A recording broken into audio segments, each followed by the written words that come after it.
The smell of gas hit me like a wall, thick and suffocating, burning my throat with every breath. Robbers. This is not allowed in HOA rules. Please comply or leave. Hey, man. You okay? Karen did this to me. But the hissing sound coming from the kitchen told me otherwise. My vision blurred as I tried to move toward the door, legs buckling beneath me like they belonged to someone else. The cabin spun violently, floor tilting, walls closing in. This was it. This was how I was going to die, alone in a mountain cabin I'd bought to find peace, choking on invisible poison while a blizzard raged outside. I collapsed near the table, my cheek pressing against cold wood, lungs screaming for clean air that didn't exist anymore. Darkness crept in from the edges of my vision, pulling me down, down, down into nothing. Then, through the roaring in my ears, through the static filling my dying brain, bam, bam, bam, someone was pounding on my front door like they were trying to break through solid steel. Let me tell you how Margaret Kellerman tried to murder me, and how a delivery driver who had no reason to be there became the only thing standing between me and a fiery grave. This isn't just a story about a nightmare HOA president. This is about how far someone will go for control and the mysterious intervention that stopped her from getting away with it. I'm Daniel Harper, and 6 months ago, I thought I was making the best decision of my life. At 35 years old, I'd spent 12 years as a paramedic in Denver, 12 years of sirens and screaming and trauma that never stopped coming. Every shift brought another overdose, another car accident, another shooting, another child who didn't make it despite everything we tried. I'd watched people take their last breaths in the back of my ambulance more times than I could count. I'd held pressure on wounds that wouldn't stop bleeding. I'd done CPR until my arms gave out, knowing the whole time it was already too late. The nightmares started around year 8. By year 10, I couldn't sleep without medication. By year 11, I was having panic attacks between calls, hiding in the bathroom so my partner wouldn't see me falling apart. My therapist said I needed a change, a complete reset, somewhere quiet where I could decompress and remember what peace felt like. That's when I found the cabin, a small A-frame structure tucked into the mountains about 40 minutes outside Colorado Springs. The listing showed weathered wood siding, a stone chimney, enormous windows overlooking a valley filled with pine trees. The price was surprisingly reasonable, almost too good to be true, but the realtor explained it was part of a small HOA community, just 18 homes scattered across the mountainside. Nothing too restrictive, just basic maintenance standards to keep property values stable. I should have asked more questions. I should have researched the HOA before signing. I should have listened to the voice in my gut that said something felt off about how quickly they accepted my offer. But I was exhausted, burned out, desperate for escape, and that cabin looked like salvation. I signed the papers on a Tuesday in late September. By Saturday, I was moving in, loading boxes from my truck while golden aspen leaves drifted down around me like snow. The air smelled like pine and wood smoke. A hawk circled overhead. For the first time in years, I felt my shoulders relax. My closest neighbor, a retired geology professor named Tom Brennan, came over that first evening with a six-pack of local beer and a welcoming smile that didn't quite reach his eyes. We sat on my porch as the sun set behind the mountains, painting the sky in shades of orange and pink I'd forgotten existed in the city. Tom was friendly enough, asking about my work, my plans for the cabin, whether I was handy with repairs. But then, just as he was leaving, he paused at the steps and turned back with an expression I couldn't quite read, something between sympathy and warning. "Look, I don't want to scare you off on your first day," he said, shifting his weight like the words made him uncomfortable. "But there's something you should know about this community. We have an HOA president named Margaret Kellerman, and she's very particular about the rules." "Particular how?" I asked, still relaxed, still naive, thinking he meant she was just one of those people who cared about lawn maintenance and paint colors. Tom laughed, but there was no humor in it. "Just watch yourself, okay? Keep everything by the book. Don't give her any reason to notice you. The less interaction you have with Margaret, the better your life will be here." He wouldn't elaborate further, just waved goodbye and walked back down the gravel path to his own cabin, leaving me standing there with a cold beer and the first whisper of unease curling through my chest. I met her exactly 13 days later, on a crisp October morning when I was hauling firewood from my truck to the side of the cabin. I just stacked the last log when I heard footsteps on gravel and turned to see a woman approaching with a clipboard clutched against her chest like a shield.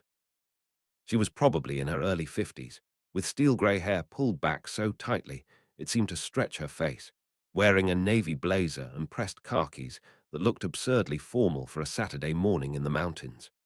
Everything about her posture screamed authority, from her rigid spine to the way she held her chin slightly elevated, looking down at me despite being at least 3 inches shorter. "Daniel Harper." Her voice was crisp, businesslike, with an edge that suggested she already knew the answer and was testing whether I'd lie. "That's me," I said, wiping sawdust off my hands and trying for a friendly smile. "Can I help you?"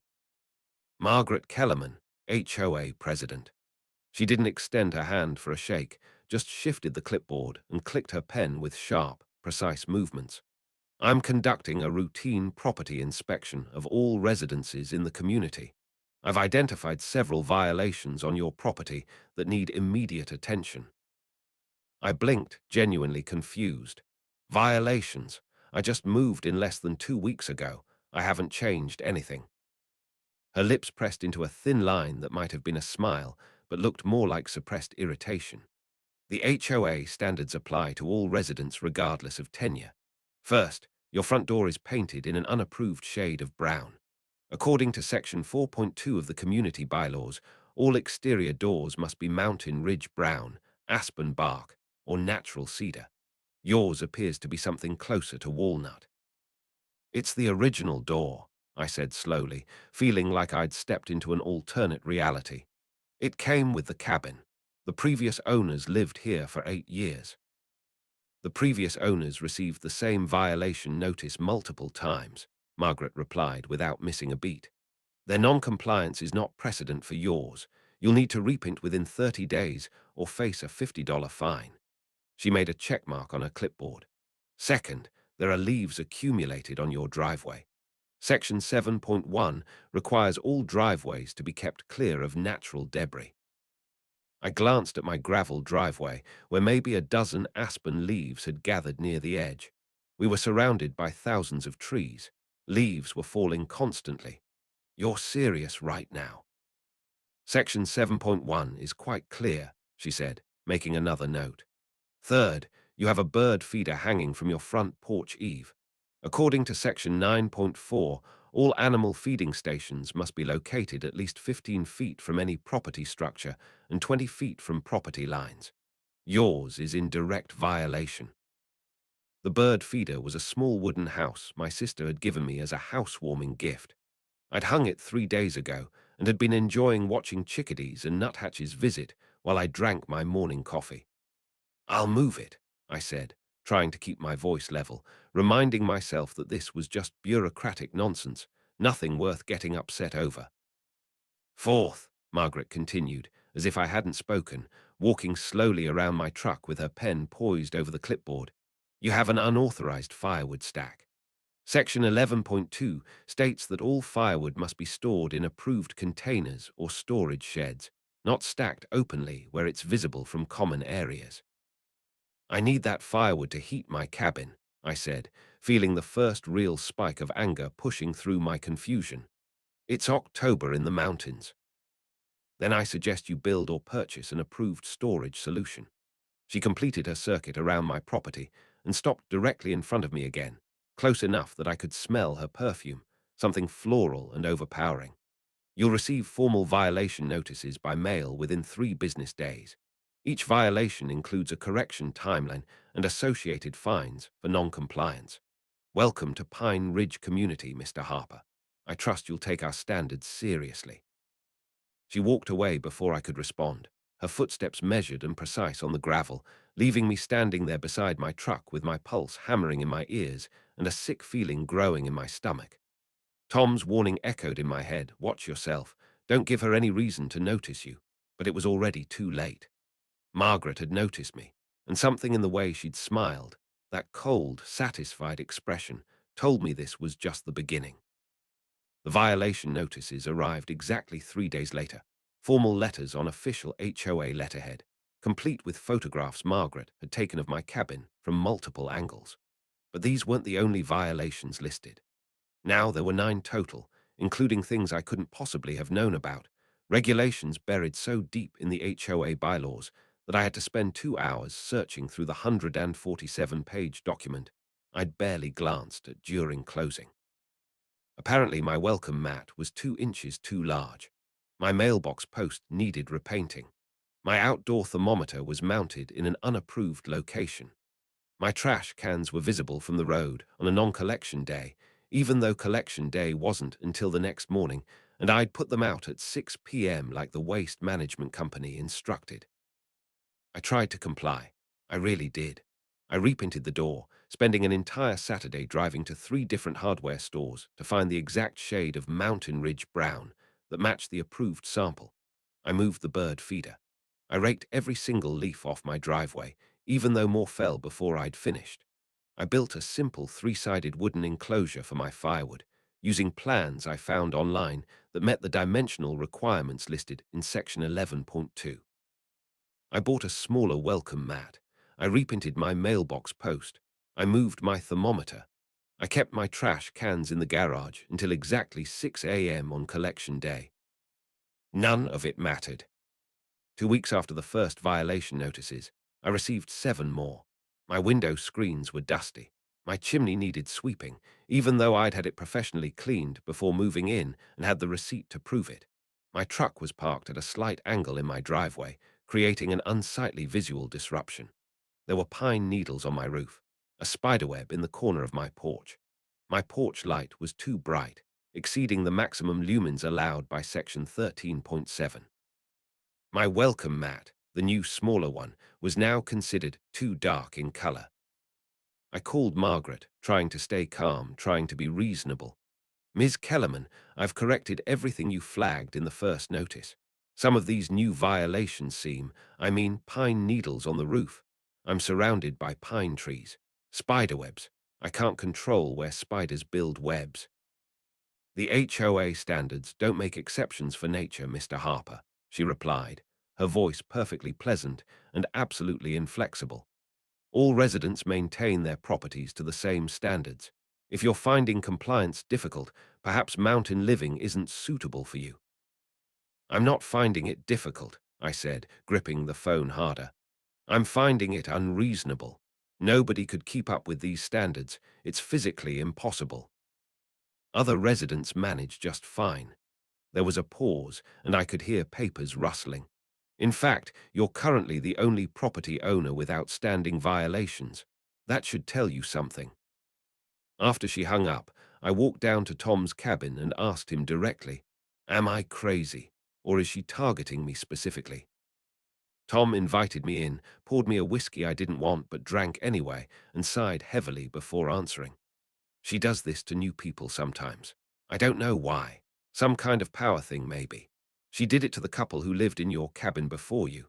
Buried them in violations until they couldn't take it anymore and sold at a loss just to get out. Took her almost a year to break them." "Why doesn't anyone stop her?" I asked, hearing the desperation in my own voice. "Why doesn't the HOA board do something?" "She is the board, essentially," Tom said, staring into his own glass. "She's been president for 9 years. The other 2 board members are her sister and her former college roommate. They vote however she tells them to vote. A few of us tried to challenge her about 4 years ago, tried to call a special election, but she buried us in procedural motions and bylaw technicalities until everyone gave up. Plus," he hesitated, then continued quietly, "she has a lawyer on retainer. Most of us can't afford to fight her in court, and she knows it. So we just keep our heads down, maintain our properties to her standards, and hope she doesn't decide to focus on us." I left Tom's cabin feeling sick, trapped, furious. I'd spent my entire savings on this place. I couldn't afford to sell at a loss. I couldn't afford to fight a legal battle. I was stuck, and Margaret knew it, and somehow that knowledge made everything worse. That's when the trespassing started. The first time I noticed, I was coming home from a rare overnight shift, covering for another paramedic in Colorado Springs. It was early morning, barely past dawn, and I was exhausted down to my bones. As I pulled up my driveway, I saw someone standing on my porch, peering through my front window with both hands cupped around their face to block the glare. Margaret. She didn't even have the decency to look embarrassed when I got out of my truck. Just straightened up, smoothed her blazer, and smiled. Routine inspection, Mr. Harper. The HOA has the right to inspect all properties for compliance purposes. You don't have the right to look through my windows, I said, too tired to control the anger in my voice. This is trespassing. Section 3.8 clearly states that the HOA board may conduct external property inspections at any time without prior notice, she replied calmly. I wasn't looking through your windows. I was inspecting the condition of your window frames and glass panes from the nearest vantage point. There's a smudge on the interior glass that's visible from outside. That constitutes a violation of Section 8.5, which requires all windows to be kept clean and clear.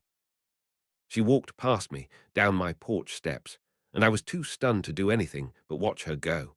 A smudge on my window. She was writing me up for a smudge on the inside of my window that she'd seen while pressing her face against the glass. After that, I started seeing her everywhere. Parked at the end of my driveway with binoculars, supposedly bird watching, but always pointed at my cabin. Walking slowly past my property with her phone out, taking pictures of my roof, my chimney, my woodpile. Standing in the tree line just beyond my property boundary, partially hidden behind pine trunks, watching my cabin with that same cold, satisfied expression. I'd come home and find her kneeling beside my propane tank, clipboard in hand. She'd claim she was checking for rust or damage, exercising the HOA's safety oversight responsibilities. I'd look out my window at night and see a flashlight beam moving across my yard, and by the time I got outside, she'd be gone, leaving only footprints in the frost and a new violation notice taped to my door. The violations kept coming, relentless, absurd, impossible. My snow shovel was stored improperly. My doormat had shifted 3 inches to the left. There was a single leaf in my gutter. My curtains were an unapproved pattern, visible from outside, constituting a violation of the exterior aesthetic standards. My truck had a small dent in the bumper that created visual blight. I'd received a package and left the cardboard box beside my trash can for 2 hours before breaking it down. Violation. I'd hung a coat on my porch hook to air out after a particularly messy call. Violation. I'd left my porch light on past 10 p.m. Violation. The fines started to add up. $50 here, $75 there, $100 for repeat offenses. By mid-November, I owed the HOA over $1,200, and Margaret had started sending certified letters threatening legal action for non-payment. I paid because I had to, because the alternative was a lawsuit I couldn't afford, but every check I wrote felt like surrender, like feeding a monster that would never stop being hungry. My sleep got worse. I'd lie awake listening for footsteps outside, for the crunch of gravel that meant she was out there again, watching, documenting, searching for the next thing to punish me for. The panic attacks I'd thought I was escaping started coming back, my chest tightening at random moments, my breath going shallow and fast, while my heart hammered against my ribs. I'd moved to the mountains for peace, and instead I'd found a different kind of hell. One where the danger didn't come from trauma and emergencies, but from a woman with a clipboard and too much power, and something fundamentally broken inside her that needed to hurt people to feel whole. Then came the day everything shifted from harassment to something far more sinister. It was early December, a Tuesday, and I'd just finished a brutal 24-hour shift. 2 car accidents, 1 house fire, a cardiac arrest we'd worked for 40 minutes before calling it, and a domestic violence situation that ended with me and my partner waiting 3 hours to give statements to police. I was beyond exhausted, operating on autopilot, barely conscious, as I drove home through light snow. All I wanted was to collapse into bed and sleep for 12 hours straight. I pulled up to my cabin just after 3 p.m., the sun already starting to sink behind the mountains, turning the snow golden pink. I grabbed my bag from the passenger seat, trudged up the porch steps, and reached for my doorknob. It turned before I could insert my key. Unlocked. I stood there for a moment, hand frozen on the knob, trying to remember if I'd locked it that morning. I always locked it. Always. It was automatic muscle memory from 12 years of city living. But I'd been so tired when I left for my shift. Maybe I'd forgotten. Maybe I'd been distracted. I pushed the door open and immediately noticed the lights. My living room lamp was on, and the kitchen overhead light, casting warm yellow pools across the cabin interior. I never left lights on during the day. Never. It was wasteful, and more importantly, it was the kind of thing Margaret would notice and cite as a violation of the energy conservation guidelines in section 14.3. My pulse started to quicken, that familiar pre-panic feeling rising in my chest. I stepped inside slowly, my paramedic training kicking in, assessing the scene like I would assess an accident site. The couch cushions were rearranged, not dramatically, but enough that I could tell they'd been moved and put back slightly wrong. The middle cushion was oriented backward, the zipper facing out instead of hidden. My coffee table had been shifted about 6 inches to the left. I could see the indentations in the carpet where the legs usually sat. In the kitchen, my tool drawer was pulled out about an inch, and tools I'd left organized were now jumbled together like someone had rifled through them looking for something. My stomach dropped. Someone had been inside my cabin. Someone had gone through my things while I was gone. I moved toward the kitchen, checking the back door, and found it unlocked as well. I always locked both doors, always. It was non-negotiable. My hands started shaking as I checked the rest of the cabin. Nothing seemed to be stolen. My laptop was still on my desk. My wallet was still on my dresser where I'd left it. The cash I kept in my nightstand drawer for emergencies was untouched. This wasn't a burglary. This was something else, something that made my skin crawl and my breath come faster. As I stood in the kitchen trying to make sense of what I was seeing, I noticed something else. A faint smell, sweet and chemical, almost like rotten eggs, but not quite. Natural gas. I leaned closer to the stove and the smell grew stronger. My heart started pounding harder. I checked the knobs, all of them, and found the back burner turned slightly, not enough to click the ignition, but enough to release a slow, steady stream of gas into the cabin. If I'd come home and immediately lit my fireplace or a candle, if I'd flipped a light switch that created a spark, the whole place could have gone up. I shut the knob tightly, opened all the windows despite the cold, and stood on my porch with my hands on my knees, breathing hard, trying to convince myself this was paranoia, exhaustion, stress-induced delusion. Maybe I had left the doors unlocked. Maybe I had bumped the stove knob that morning. Maybe I was losing my mind. But the next morning, I found a new violation notice in my mailbox, this one different from all the others. Strong smell of natural gas detected on your property during routine safety inspection. Immediate correction required. Failure to maintain safe gas appliances constitutes a serious violation of Section 16.1. Fine. $500 if not corrected within 48 hours. I read it 3 times, standing in the snow in my bare feet, my coffee going cold in my hand. How did she know about the gas smell? How could she possibly know unless she'd been inside my cabin? Unless she'd been the one to turn the knob in the first place? The thought was insane, paranoid, impossible, but it wouldn't leave my head. I drove to Colorado Springs that afternoon and bought a hidden camera, a small wireless unit designed to look like a phone charger with a wide-angle lens and motion activation. I set it up in my kitchen, angled to capture the back door and the stove, and then I waited. 3 days later, I was at work when my phone buzzed with a motion alert. I pulled up the camera feed on my phone during a break, expecting to see a bird flying past the window or maybe a branch moving in the wind. Instead, I watched Margaret Kellerman unlock my back door with a key she absolutely should not have and step into my cabin like she owned it. The footage was crystal clear, time-stamped 2:13 p.m. She moved through my kitchen slowly, shining a small flashlight into corners even though it was the middle of the day and plenty of light came through the windows. She opened my drawers, not searching, just looking, documenting. She ran her finger along my countertop and examined it closely. She opened my refrigerator and peered inside, making notes on her clipboard. Then she walked to my stove, leaned down close, and deliberately twisted the back burner knob just slightly, exactly like I'd found it before. She stayed there for a moment, sniffing the air, making more notes, and then she twisted the knob back to the off position, photographed the stove from multiple angles, and let herself back out through the door, locking it behind her. I watched the video 4 times, sitting in the ambulance bay with my phone clutched in both hands, feeling cold rage and disbelief wash over me in waves. She had a key to my cabin. She was entering without permission.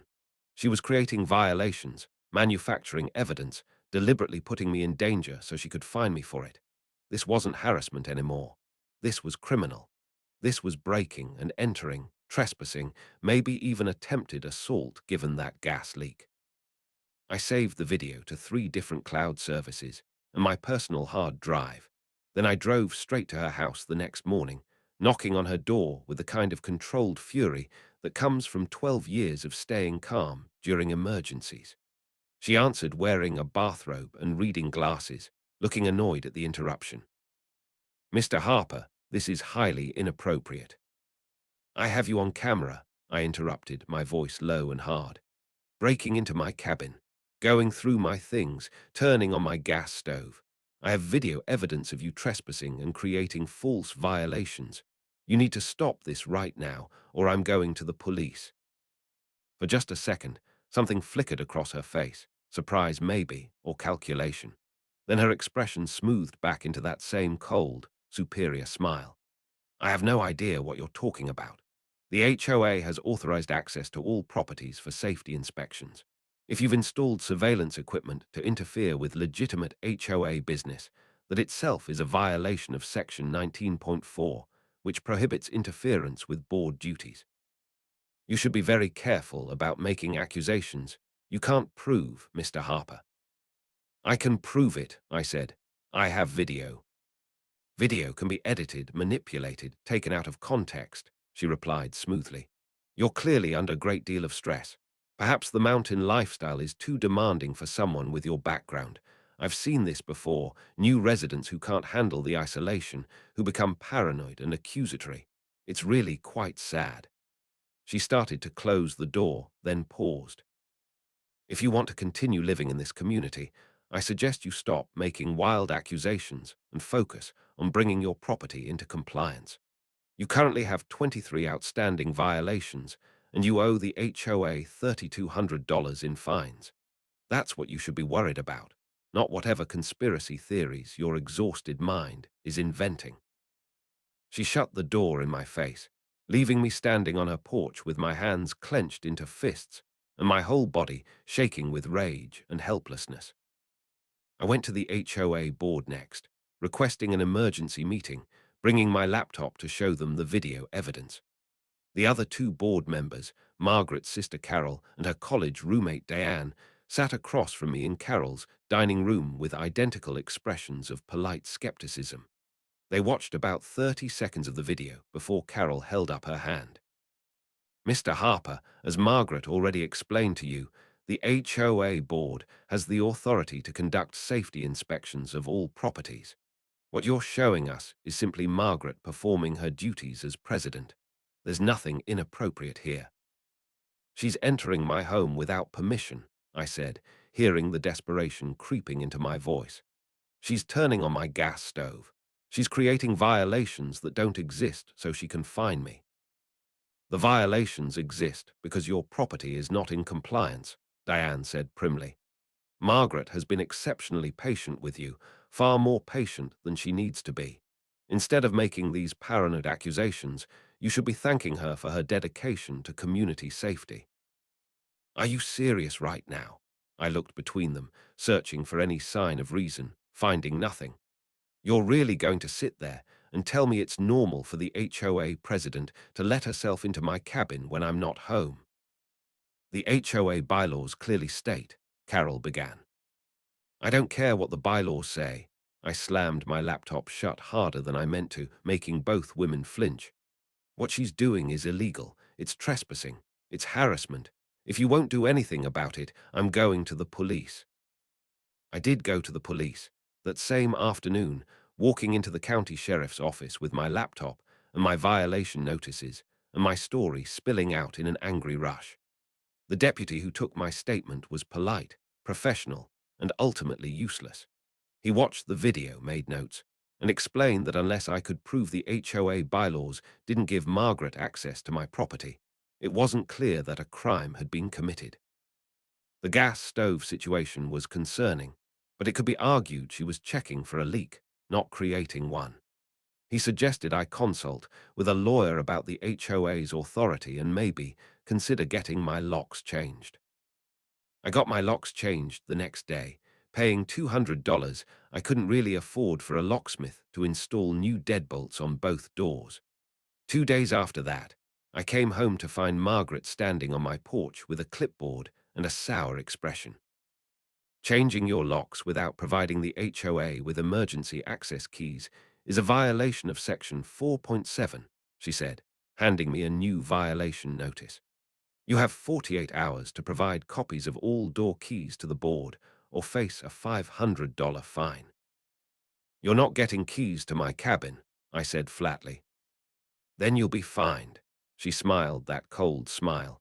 And if you continue to refuse, we'll place a lien on your property for unpaid fines and legal fees. Eventually, we can force a sale to recover the debt. It's your choice, Mr. Harper. The violations accelerated after that. I was getting notices daily, sometimes multiple notices in a single day. My truck was parked 6 inches over the property line. There was frost on my windows that I should have scraped off. My firewood stack was half an inch too tall. A package had been delivered to my porch and sat there for 3 hours before I got home from work, creating visual clutter. I tracked snow onto my porch and hadn't swept it immediately. My gutters had icicles. My chimney smoke was too dark, suggesting improper wood burning. The fines reached $4,500, then $5,200. The certified letters came weekly, threatening legal action, property liens, forced sales. I couldn't sleep anymore. I'd lie in bed staring at the ceiling, listening for sounds outside, jumping at every creak and groan of the cabin settling. The panic attacks came almost daily now, hitting me at random moments, while I was driving to work, while I was stocking the ambulance, while I was trying to eat dinner.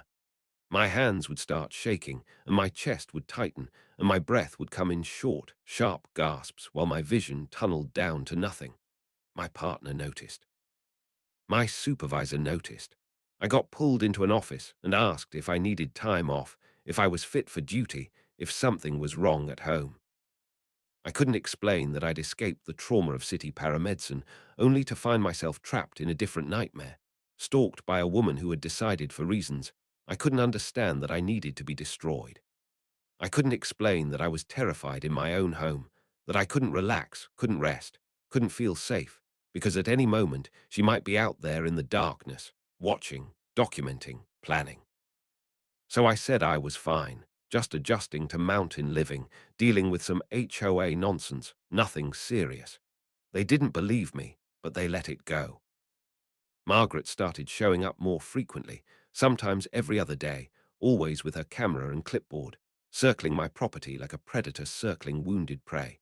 She'd knock on my door at 7 a.m. on my days off, claiming she needed to discuss my violations in person. She'd stand in my driveway for an hour, photographing my cabin from every conceivable angle.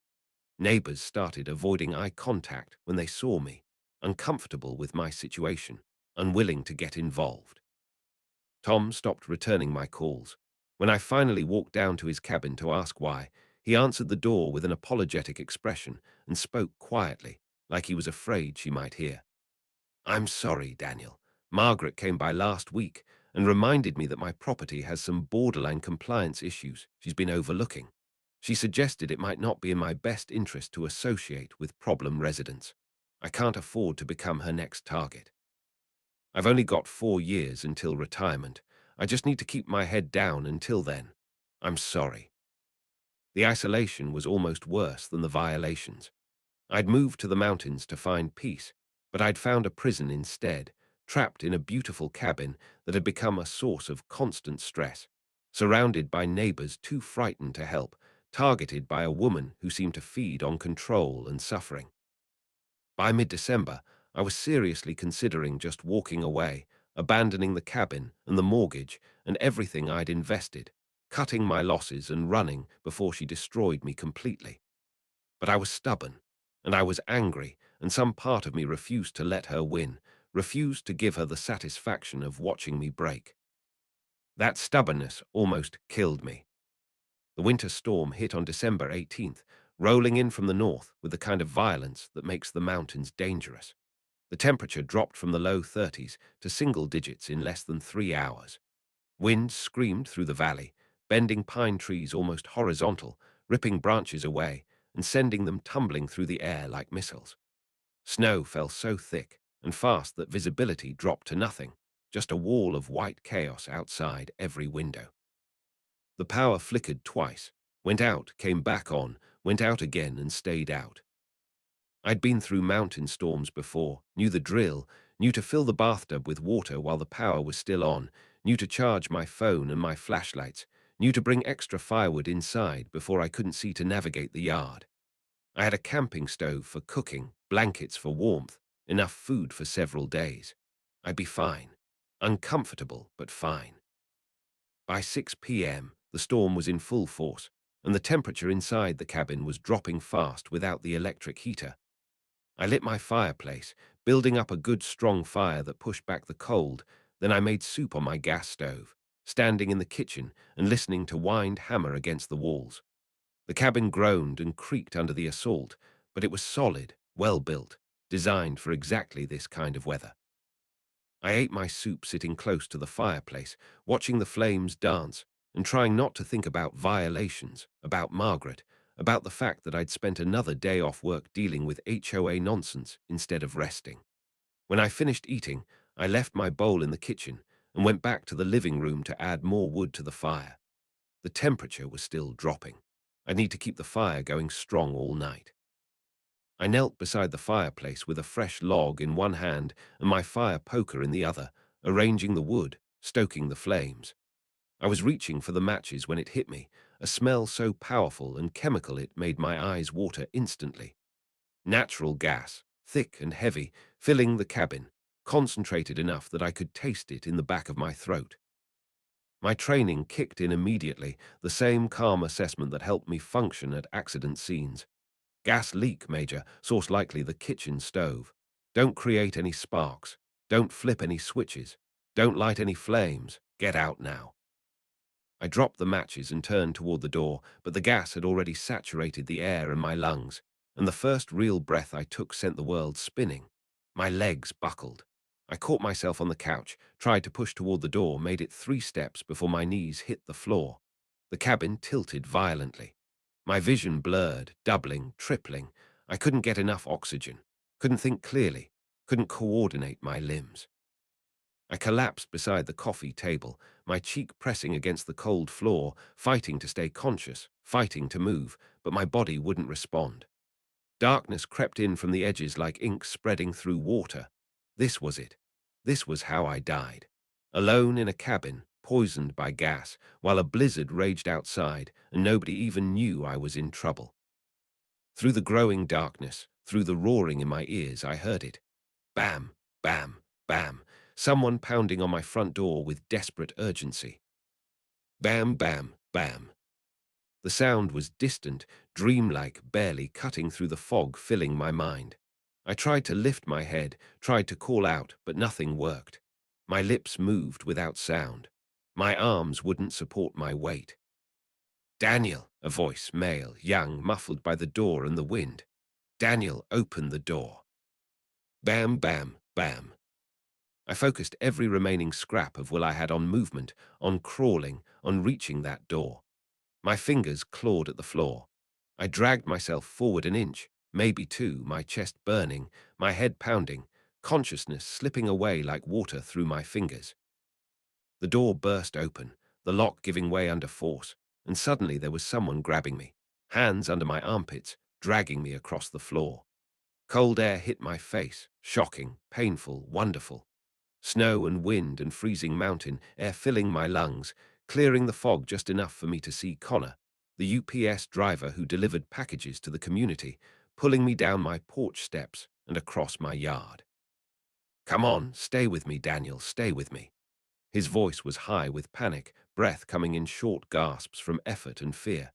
He dragged me through ankle-deep snow, away from the cabin, away from the gas, far enough that when my vision cleared slightly, I could see my home from a distance, windows glowing warmly, looking peaceful and safe and deadly. Connor lowered me onto the snow beside his UPS truck, which was parked at an angle in my driveway like he'd abandoned it in a hurry. "Breathe, just breathe. You're okay, you're out."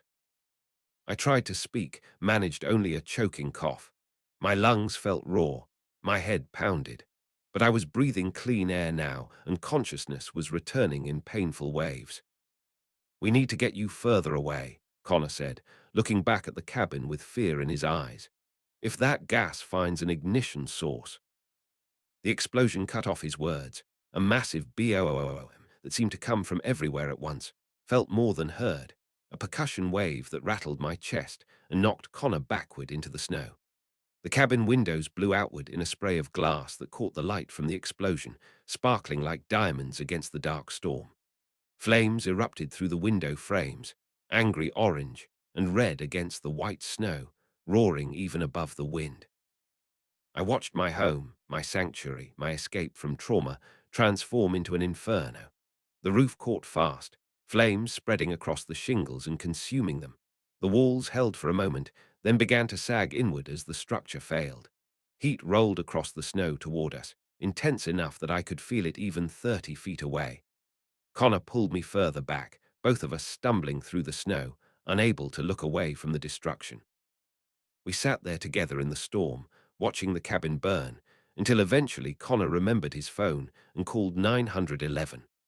Fire trucks arrived 40 minutes later, but by then there was nothing to save, just a burning skeleton of what had been my home, already collapsing in on itself while firefighters poured water onto flames that barely seemed to notice. The fire chief questioned me that night, sitting in the back of an ambulance while a paramedic I'd worked with before checked my vitals and made me breathe oxygen through a mask. I told him about the gas smell, about the explosion, about Connor saving my life. He took notes, expression grave, and said they'd investigate the cause once it was safe to enter the remains. I didn't mention Margaret. Not then. Not while I was still in shock, still trying to process what had happened.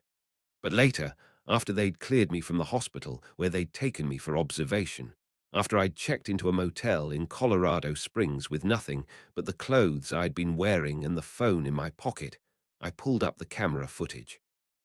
The hidden camera had been motion activated and cloud connected, uploading video in real time. The footage from that day was all there, time-stamped and backed up, showing Margaret entering my cabin at 1:47 p.m., more than 4 hours before I'd come home. She moved through the cabin with purpose this time, no pretense of inspection. She went straight to the kitchen, straight to the stove, and twisted all 4 burner knobs to the on position without clicking the ignition. Gas hissed audibly even through the small camera microphone. She stood there for a moment, watching, listening. Then she walked to the back door and wedged it open with a small folded piece of cardboard, ensuring the gas would spread through the entire cabin, but also ensuring enough fresh air entered to prevent an explosion until I came home and provided an ignition source. She'd planned this carefully. She'd wanted me to come home, smell the gas, and either panic and flip a light switch or try to evacuate and light my way with a candle or maybe not notice at all and just strike a match to light my fireplace like I did every night. Any of those actions would have triggered the explosion, and I would have been inside when it happened. I watched her check her watch, nod to herself, and leave through the back door, removing the cardboard wedge and letting the door drift almost closed, leaving just enough gap for gas to continue leaking. She tried to murder me. This wasn't harassment or intimidation or a power play gone too far. This was premeditated attempted murder. I saved the footage and took it straight to the sheriff's office, walking in at 11 p.m., still smelling like smoke, voice hoarse from gas exposure, demanding to speak to a detective. They took me seriously this time. They watched the footage. They took my statement.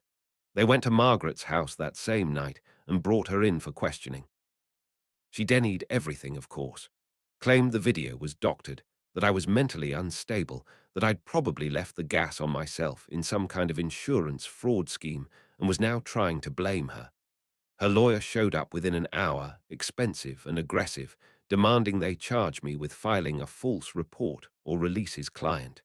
They released her. But they didn't close the investigation.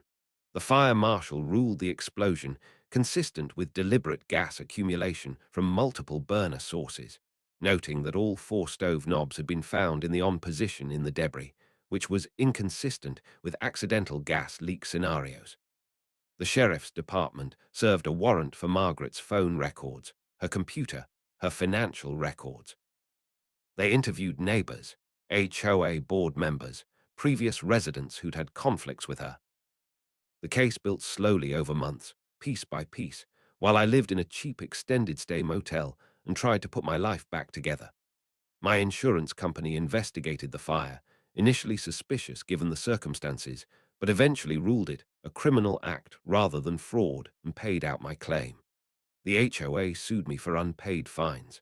I countersued for harassment and emotional distress, attaching the camera footage and violation records to my filing. Connor became the star witness, the person who could testify that I was nearly unconscious from gas exposure when he found me, that I couldn't possibly have set it up myself. I asked him 100 times over the following weeks why he'd been there that night, why he'd come to my cabin during a blizzard after his normal delivery hours. I don't know, he kept saying, shaking his head like the question confused him. I'd finished my route hours earlier. I was home, watching TV, and I just got this feeling, this overwhelming sense that I needed to go back out, that I needed to check on you specifically. It didn't make logical sense. The storm was getting worse. I had no deliveries for you, but the feeling wouldn't go away, just kept getting stronger and stronger until I couldn't ignore it. So I got in my truck and drove back out there. When I got to your cabin and saw the lights on but you weren't answering the door, I just knew something was wrong. I broke in and found you on the floor. You saved my life, I said, not for the first time. Something wanted me to save your life, he replied quietly. I don't know what or why, but I've never felt anything like that before or since. It was like someone was screaming in my head that you were in danger, that I had to go right then, that seconds mattered. So I went. The trial happened 8 months later, the state charging Margaret Kellerman with attempted murder, breaking and entering, stalking, and half a dozen other charges. Her lawyer fought hard, arguing that the video was inadmissible, that HOA bylaws gave her property access, that at worst this was a civil matter, not criminal. But the jury saw through it. They watched her on camera turning on my stove, wedging open my door, setting up my death with calm, methodical precision. They heard Connor describe finding me unconscious, dragging me out seconds before the explosion. They heard neighbors testify about her harassment patterns, about previous residents she'd driven out, about her obsessive need for control. They convicted her on all counts. The judge sentenced her to 15 years in prison, calling her actions a calculated attempt at murder motivated by nothing more than petty tyranny and wounded pride. Her sister and college roommate were removed from the HOA board, and the community elected new leadership within a month. My lawsuit settled out of court, the HOA's insurance paying a significant sum that covered my losses, and then some. I used part of it to buy a small house outside Colorado Springs, far from any HOA, on 2 acres with no neighbors close enough to bother me. I kept working as a paramedic, though I cut back to part-time, giving myself space to heal from everything that had happened. But I never stopped thinking about Connor, about that inexplicable compulsion that sent him into a blizzard to save a life he had no logical reason to know was in danger. I'm not a particularly religious person. I don't claim to understand forces beyond what I can see and measure. But I know what the statistics say about natural gas exposure, about how quickly unconsciousness leads to death, about how narrow the window was between Connor arriving and me dying. I know that he had no rational reason to be there. I know that he describes the feeling as someone screaming in his head, compelling him to act. Sometimes, late at night, I sit on my porch and look up at the stars and think about all the accidents I've responded to where we arrived 30 seconds too late, where that tiny margin between life and death tilted the wrong way. I think about all the calls where we arrived just in time, where someone survived against impossible odds, where the timing worked out in ways that seemed miraculous. I don't know if it was chance that saved me. I don't know if it was coincidence or intuition or something beyond my understanding. But I know that on December 18th, during the worst blizzard of the season, a young delivery driver with no reason to be there felt an overwhelming compulsion to check on me. And that compulsion arrived exactly when I needed it, not a minute earlier or later. I visited Margaret once, about a year into her sentence, driving to the women's correctional facility and sitting across from her in a stark visiting room. She looked smaller somehow, diminished, her rigid posture softened by prison clothes and circumstances. I thought I wanted answers, wanted to understand why she'd targeted me, why harassment had escalated to attempted murder. Why? I asked simply. She was quiet for a long time, staring at the table between us. When she finally spoke, her voice was flat, empty of the authority it used to carry. You didn't respect my position. You moved into my community and immediately acted like the rules didn't apply to you. You questioned my authority. You made me look weak in front of the board, in front of the other residents. I couldn't allow that. I'd spent years building my reputation as someone who maintained standards, who kept the community perfect. You were going to ruin that. So you tried to kill me, I said, over door paint and firewood storage. It wasn't about that. She looked up at me then, and I saw something broken in her eyes, something that had probably been broken long before I met her. It was about control. It was about being respected. It was about people knowing I had power and they didn't. And when you wouldn't submit, when you kept fighting, I couldn't let you win. I couldn't let you prove I was wrong. I left that meeting feeling sad more than angry, understanding that Margaret was someone who'd built her entire identity around control and authority, who'd found a small pocket of power in an HOA presidency and twisted it into tyranny because it was the only thing that made her feel important. She destroyed lives, including her own, over something as meaningless as community bylaws. Now, 3 years later, I live quietly in my small house with my 2 dogs and my garden and my part-time paramedic work. I still have nightmares sometimes, still wake up smelling gas that isn't there, still feel a spike of anxiety when I see someone with a clipboard. But I'm healing, slowly, finding actual peace, instead of the illusion of it I'd been chasing when I bought that mountain cabin. And every December 18th, I meet Connor for coffee, and we talk about that night, about the storm and the explosion and the compulsion he still doesn't fully understand. He's doing well, promoted to a supervisor position at UPS, engaged to a woman who doesn't mind that he sometimes gets strange feelings about things and has learned to trust them. We've become friends, bonded by shared trauma and unexplainable grace. Last December, over coffee at our usual spot, I finally asked the question I'd been holding back for years. Do you really think something supernatural sent you to my cabin? Like an angel or divine intervention or something? Connor thought about it, stirring his coffee slowly, choosing his words carefully. I don't know what it was. All I know is that I felt something I'd never felt before, telling me you were in danger, telling me to go right then, no hesitation. Was it God? Was it an angel?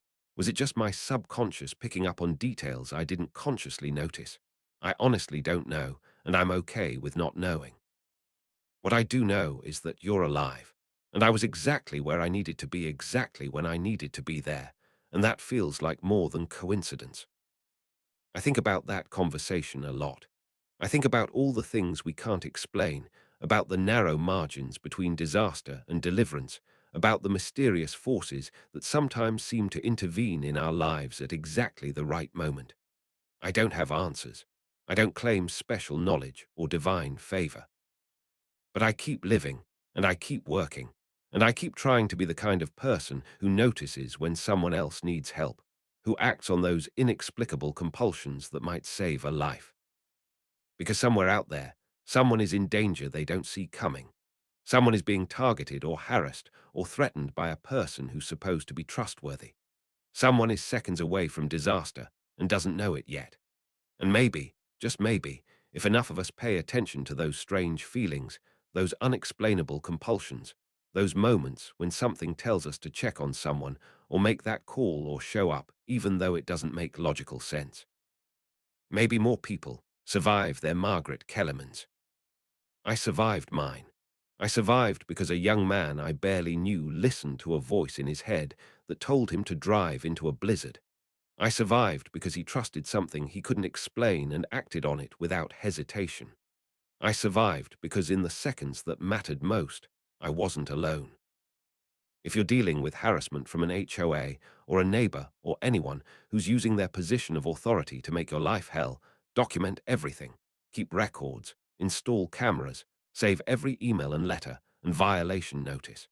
Don't assume the authorities will take you seriously the first time. Be persistent. Find a lawyer who specializes in HOA disputes. Connect with other residents who might be experiencing the same treatment. Don't let them isolate you. Don't let them convince you that you're crazy or overreacting.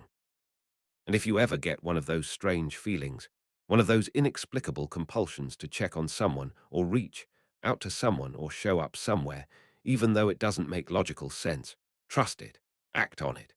You might be the knock on the door that saves someone's life. You might be the intervention that arrives exactly when it's needed most. You might be the reason someone survives to tell their story instead of becoming another tragedy. 3 years ago, I nearly died in a mountain cabin explosion. Today, I'm sitting on my porch with my coffee, watching the sunrise paint the sky in shades of pink and gold, listening to my dogs chase rabbits through the meadow, thinking about all the tomorrows I almost didn't get. Margaret Kellerman tried to take my life because I didn't submit to her authority. Connor saved my life because something he couldn't explain told him I needed help. I don't know what that something was, but I'm grateful for it every single day. And I try to live in a way that honors the gift I was given, the second chance I received, the mysterious grace that sent help exactly when I needed it most. Someone wanted me alive that night. I don't know who or what or why. But I'm here, I'm breathing, I'm healing, and I'm telling my story so that maybe, just maybe, it helps someone else survive there.